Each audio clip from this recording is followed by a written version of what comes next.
Hi friends, welcome to tech travel Telugu. Friends, ఈ వీడియోలో all famous motor సైకిల్స్కి సంబంధించిన mileage గురించి తెలుసుకుందాము. మైలేజ్ అంటే నేను ఎగ్జాక్ట్గా మైలేజ్ అయితే చెప్పట్లేదు, ఎస్టిమేటెడ్ మైలేజ్ అని చెప్పుకోవచ్చు. సో ఏ బైక్కి ఎంత మైలేజ్ వస్తుంది ఏంటి అనేది ఈ వీడియోలో డిస్కస్ చేద్దాము. మీరు స్కిప్ చేయకుండా లాస్ట్ వరకు చూడండి. ఫస్ట్ హీరో కంపెనీతో స్టార్ట్ చేసుకున్నట్లయితే స్ప్లెండర్ ప్లస్ హెచ్ఎఫ్ డీలక్స్ వచ్చేప్పటికి దగ్గరగా ఒక 60 కిలోమీటర్స్ అయితే మనం మైలేజ్ అయితే ఎక్స్పెక్ట్ చేయొచ్చు. సో మీలో ఎవరైనా సరే స్ప్లెండర్ ప్లస్ కొనుక్కున్నా సరే, హెచ్ఎఫ్ డీలక్స్ కొనుక్కున్నా సరే, రెండిట్లో కూడా మనకి 60 కిలోమీటర్స్ దాకా అయితే మైలేజ్ వస్తుంది. ఇంకా సెకండ్ వెహికల్ వచ్చేప్పటికి ప్యాషన్ ప్రో అని చెప్పుకోవచ్చు. ఇది 113 cc లభిస్తుంది. దీని మైలేజ్ వచ్చేప్పటికి 55 to 60 కిలోమీటర్స్ దాకా మీరు ఎక్స్పెక్ట్ చేయొచ్చు. 55 కరెక్ట్గా అయితే రావచ్చు అని చెప్పేసి అయితే నేను అనుకుంటున్నాను. సో మనకి హీరో వెహికల్స్ అయితే కొద్దిగా మైలేజ్ అయితే బాగానే వస్తాయి. థర్డ్ వెహికల్ వచ్చేటప్పటికి గ్లామర్. సో ఇది 125 cc, 50 to 55 కిలోమీటర్స్ అయితే మనం మైలేజ్ అయితే ఎక్స్పెక్ట్ చేయొచ్చు గ్లామర్ ఎక్స్టెక్ నుంచి అయితే. ఇంకా ఫోర్త్ వెహికల్ వచ్చేటప్పటికి హీరో ఎక్స్ట్రీమ్ 160R.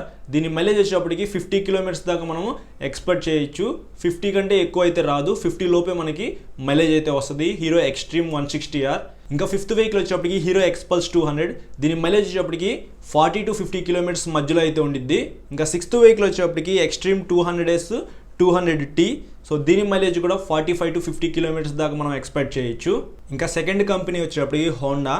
సో ఇందులో ఫస్ట్ వెహికల్ వచ్చేటప్పటికి షైన్ 125. దీని మైలేజ్ వచ్చేటప్పటికి 50 to 55 కిలోమీటర్స్ దాకా అయితే మీరు ఎక్స్పెక్ట్ చేయొచ్చు. 55 కన్నా మీకు ఎక్కువ వస్తే హ్యాపీయే, అంతకు మించి అయితే ఎక్కువ రాదు. సో మీకు ఫస్ట్లో ఎక్కువ మైలేజ్ వచ్చినప్పటికీ ఉండే కొద్దిగా మైలేజ్ అయితే తగ్గిపోయిద్ది. ఇంకా సెకండ్ బైక్ వచ్చేటప్పటికి హోండా షైన్ SP 125. చాలామంది మైలేజ్ ఎంత అని చెప్పేసి అయితే అడుగుతూ ఉంటారు. దీని మైలేజ్ వచ్చేటప్పటికి 50 కిలోమీటర్స్ దాకా మనం ఎక్స్పెక్ట్ చేయొచ్చు. ఇంకా థర్డ్ వెహికల్ వచ్చేటప్పటికి Honda Livo 110 cc vehicle.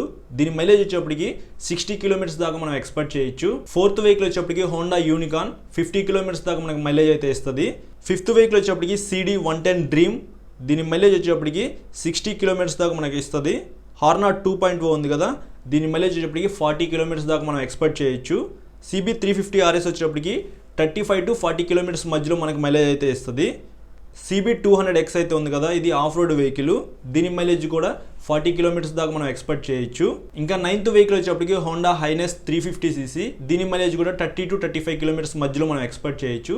10th vehicle వచ్చేటప్పటికి ఈ వెహికల్ నేను పోయినసారి అయితే చెప్పలేదు, చాలామంది ఎక్స్ బ్లేడ్ గురించి అయితే అడిగారు. సో మైలేజ్ అయితే ఎక్స్ బ్లేడ్లో 50 కిలోమీటర్స్ లోపు అయితే ఉండిద్ది. సో 50 కంటే ఎక్కువ అయితే ఎక్స్పెక్ట్ చేయొద్దు. ఇంకా థర్డ్ కంపెనీ వచ్చేటప్పటికి TVS అని చెప్పాలి. సో ఇందులో ఒక 10 వెహికల్స్ అయితే ఉన్నాయి. ఫస్ట్ వెహికల్ వచ్చేటప్పటికి TVS రెడాన్. దీని మైలేజ్ వచ్చేటప్పటికి 70 కిలోమీటర్స్ దాకా మీరు ఎక్స్పెక్ట్ చేయొచ్చు. సెకండ్ వెహికల్ వచ్చేటప్పటికి XL 100 55 to 60 కిలోమీటర్స్ మధ్యలో మీకు ఈ వెహికల్ అయితే మైలేజ్ ఇస్తుంది. ఇంకా 3 and 4 వచ్చేటప్పటికి TVS sport and star city plus.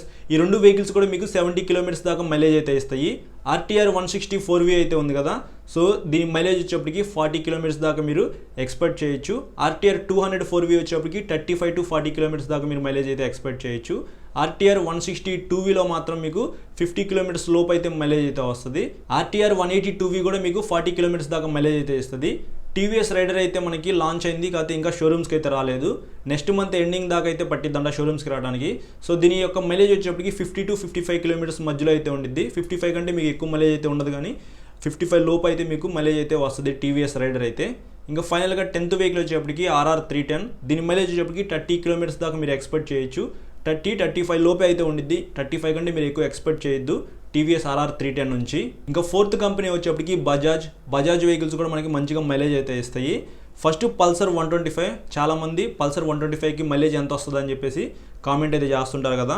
So వాళ్ళకి 50 to 55 కిలోమీటర్స్ లోపు అయితే ఉండిద్ది. 55 కంటే మీకు ఎక్కువ అయితే మైలేజ్ రాదు. సో ఒక 50 కిలోమీటర్స్ మైలేజ్ ఇస్తుంది అని ఎక్స్పెక్ట్ చేస్తూ మీరు వెహికల్ అయితే పర్చేస్ చేయండి. సెకండ్ వెహికల్ వచ్చేప్పటికి పల్సర్ NS 125. సో ఈ వెహికల్ గురించి కూడా నాకు చాలామంది కామెంట్ అయితే చేస్తారు, చాలామంది తెలుసుకోవాలనుకుంటారు పల్సర్ NS 125 మైలేజ్ ఎంత వస్తుంది అని చెప్పేసి. దీని మైలేజ్ వచ్చేప్పటికి 45 కిలోమీటర్స్ దాకా అయితే మీరు ఎక్స్పెక్ట్ చేయొచ్చు. 45 నుంచి 50 కిలోమీటర్స్ లోపు అయితే ఉండిద్ది. సో నేనైతే మాత్రం 45 కిలోమీటర్స్ మైలేజ్ ఇస్తే చాలని చెప్పేసి అయితే నేను అనుకుంటున్నాను. సో ఇలా ఎక్స్పెక్ట్ చేసి మీరు NS 125 తీసుకుంటే మీకు ఖచ్చితంగా 45 కిలోమీటర్స్ మైలేజ్ అయితే వస్తుంది. థర్డ్ వెహికల్ వచ్చేప్పటికి పల్సర్ 150 50 కిలోమీటర్స్ అయితే ఇస్తుంది. ఇందులో మీకు డ్యూయల్ డిస్క్ అయితే ఉంది. బ్యాక్ సైడ్ మీకు టైర్ అనేది కొద్దిగా లావ్ అయితే ఉండిద్ది, సస్పెన్షన్ కూడా కొద్దిగా హెవీది అయితే ఉండిద్ది. సో దాని ద్వారా మీకు ఒక 5 కిలోమీటర్స్ అయితే డ్రాప్ అయ్యిద్ది. పల్సర్ 150 డ్యూయల్ డిస్క్ వచ్చేప్పటికి 45 కిలోమీటర్స్ దాకా మీకు మైలేజ్ అయితే ఇస్తుంది. ఇంకా ఫిఫ్త్ వెహికల్ వచ్చేప్పటికి NS 160. చాలామంది దీని గురించి కూడా అడుగుతారు. NS 160 వచ్చేప్పటికి 40 కిలోమీటర్స్ దాకా మీకు మైలేజ్ అయితే ఇస్తుంది. ఇంకా లెజెండరీ వెహికల్ NS200 అని చెప్పుకోవచ్చు. సో మనకి పవర్ అండ్ టార్క్ అనేది చాలా ఎక్కువ అయితే ఉండిద్ది. దాని ద్వారా మనకి మైలేజ్ అయితే తగ్గిపోయింది కదా. కానీ ఇందులో మనం 35 to 40 కిలోమీటర్స్ మధ్యలో ఎక్స్పెక్ట్ చేయొచ్చు. ఖచ్చితంగా మనకి 35 కిలోమీటర్స్ అయితే మైలేజ్ ఇస్తుంది NS200 అనేది. నెక్స్ట్ వెహికల్ వచ్చేప్పటికి ప్లాటినా 110 గేర్ 65 కిలోమీటర్స్ దాకా మీరు మైలేజ్ ఎక్స్పెక్ట్ చేసి ఈ వెహికల్ అయితే తీసుకోవచ్చు. CT 110 అయితే ఉంది, 65 కిలోమీటర్స్ దాకా ఎక్స్పెక్ట్ చేయొచ్చు. రెండు ఇంజిన్స్ కూడా సేమే కాబట్టి రెండు కూడా 65 దాకా అయితే ఇస్తాయి. ప్లాటినా 100 ఉంది, CT 100 అయితే ఉంది. సో ఈ రెండు వెహికల్స్ అయితే స్కిప్ చేసేయండి. 100 కన్నా 110cc మనకి బెస్ట్ ఇంజిన్స్ అయితే ఉంటాయి. అందులో కొద్దిగా పవర్ కూడా ఎక్కువ అయితే ఉండిద్ది. మహా అయితే ఒక 5 కిలోమీటర్స్ మైలేజ్ పెరిగిద్ది. కానీ నేనైతే మీకు CT 110 ప్లాటినా 110 గేరే సజెస్ట్ చేస్తాను. 65 కిలోమీటర్స్ అయితే మీకు మైలేజ్ అయితే ఇస్తుంది. కనీసం మనకి తక్కువ వేసుకున్నా సరే 60 కిలోమీటర్స్ మైలేజ్ అయితే ఈ రెండు వెహికల్స్ అయితే ఇస్తాయి అని చెప్పుకోవచ్చు. నెక్స్ట్ వెహికల్ వచ్చేప్పటికి డామినర్ 250 35 to 37 38 కిలోమీటర్స్ దాకా మీకు మైలేజ్ అయితే రావచ్చు. 40 కిలోమీటర్స్ లోపు అయితే ఉండిద్ది డామినర్ 250 అనేది. డామినర్ 400 మాత్రం 35 లోపు అయితే ఉండిద్ది. 35 కంటే మీకు ఎక్కువ అయితే మైలేజ్ అయితే రాదు. నెక్స్ట్ వెహికల్ వచ్చేప్పటికి RS200 35 to 40 కిలోమీటర్స్ మీరు మైలేజ్ అయితే ఎక్స్పెక్ట్ చేయొచ్చు RS200 నుంచి. ఇంకా లెజెండరీ వెహికల్ పల్సర్ 220F అయితే ఉంది కదా, దీని మైలేజ్ వచ్చేప్పటికి 35 to 40 45 అయినా మీరు ఎక్స్పెక్ట్ చేయొచ్చు. సో మనం 45 50 ఎక్స్పెక్ట్ చేసి ఈ వెహికల్ కొనుక్కొని తర్వాత మైలేజ్ రాలేదని చెప్పి డిసప్పాయింట్ అవ్వడం కన్నా కొద్దిగా మైలేజ్ అనేది తక్కువ ఎక్స్పెక్ట్ చేద్దాము. నేనైతే మాత్రం ఒక 40 కిలోమీటర్స్ దాకా మైలేజ్ అయితే ఇస్తుందని చెప్పేసి అయితే అనుకుంటున్నాను. తర్వాత అవెంజర్ స్ట్రీట్ అయితే ఉంది, ఇది 160ccతో లభిస్తుంది. 40 కిలోమీటర్స్ దాకా మనకు మైలేజ్ అయితే ఇస్తుంది. ఇందులో అవెంజర్ క్రూజ్ అని చెప్పేసి 220ccతో లభించే ఒక వెహికల్ అయితే ఉంది.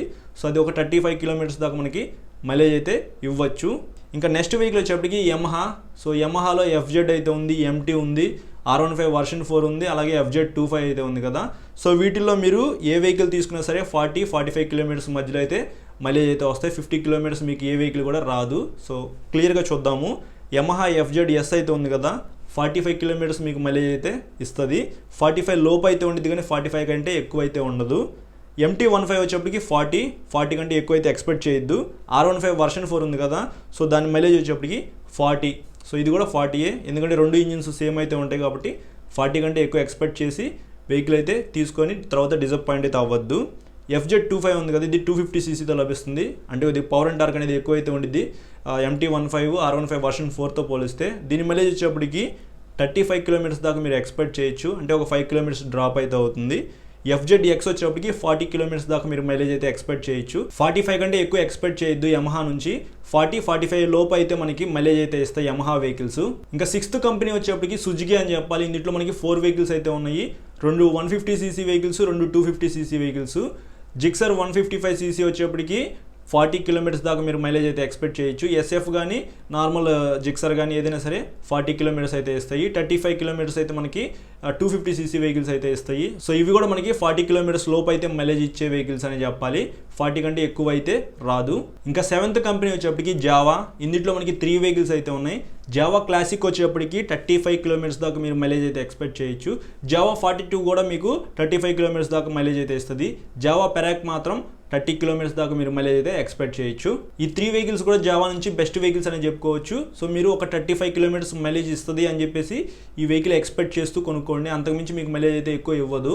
ఇంకా 8th కంపెనీ వచ్చేప్పటికి BMW అని చెప్పాలి. ఇందులో 2 వెహికల్స్ అయితే ఉన్నాయి. ఇంకా మిగతావన్నీ ఎక్కువ సీసీ వెహికల్స్.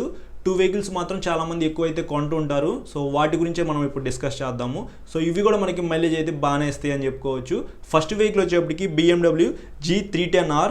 దీని మైలేజ్ కూడా మనకి 35 కిలోమీటర్స్ దాకా అయితే ఇస్తుంది. సెకండ్ వెహికల్ వచ్చేప్పటికి BMW G310 GS. ఇది అడ్వెంచర్ వెహికల్ అని చెప్పుకోవచ్చు. దీని మైలేజ్ వచ్చేప్పటికి 30 to 35 కిలోమీటర్స్ మధ్యలో అయితే మనకి ఇస్తుందని చెప్పాలి.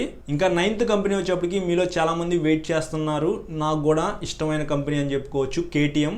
సో ఇందులో మనకి ఫస్ట్ వెహికల్ వచ్చేప్పటికి డ్యూక్ 125 45 కిలోమీటర్స్ అయితే మీకు ఖచ్చితంగా మైలేజ్ అయితే ఇస్తుంది. దీనికి సంబంధించి నేను మైలేజ్ టెస్ట్ కూడా చేశాను.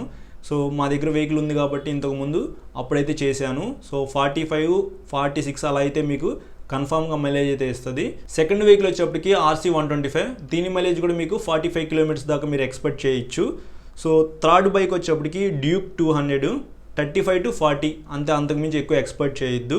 RC 200 కూడా మీకు 35 to 40, ఎందుకంటే రెండు కూడా 200cc ఇంజిన్సే, రెండు కూడా మనకి సేమ్ పవర్ అండ్ టార్క్ అనేది ఇస్తాయి కాబట్టి 35 to 40 కిలోమీటర్స్ మధ్యలో అయితే మీరు ఎక్స్పెక్ట్ చేయొచ్చు. ఇంకా డ్యూక్ 250 అయితే ఉంది కదా 35 కిలోమీటర్స్, అడ్వెంచర్ 250 కూడా మీకు 35 కిలోమీటర్స్ మైలేజ్ అయితే ఇస్తుంది. RC 390 వచ్చేప్పటికి 30 కిలోమీటర్స్ దాకా మీరు మైలేజ్ అయితే ఎక్స్పెక్ట్ చేయొచ్చు. అడ్వెంచర్ 390 కూడా మీకు 30 కిలోమీటర్స్ ఇస్తుంది. డ్యూక్ 390 మాత్రం 35 కిలోమీటర్స్ దాకా మీకు మైలేజ్ అయితే ఇస్తుందని చెప్పాలి. ఇంకా ఇందులో మనకి హస్క్వార్నా, స్వాట్ పిలియన్, విట్ పిలియన్ అయితే ఉన్నాయి. విట్ పిలియన్ వచ్చేప్పటికి మనకి 35 కిలోమీటర్స్ అయితే ఇస్తుంది. స్వాట్ పిలియన్ కూడా 35 కిలోమీటర్స్ దాకా మనకి మైలేజ్ అయితే ఇస్తాయి అని చెప్పాలి. ఈ రెండు కూడా మనకి 250 సీసీతో లభిస్తున్నాయి. సో ఇవి ఫ్రెండ్స్ మనకి మోస్ట్ ఫేమస్ వెహికల్స్, అలాగే ఎక్కువగా సెల్లింగ్ వెహికల్స్ అని చెప్పుకోవచ్చు. దానికి సంబంధించిన మైలేజ్ ఎంత వస్తుంది ఏంటనేది తెలుసుకున్నారు కదా.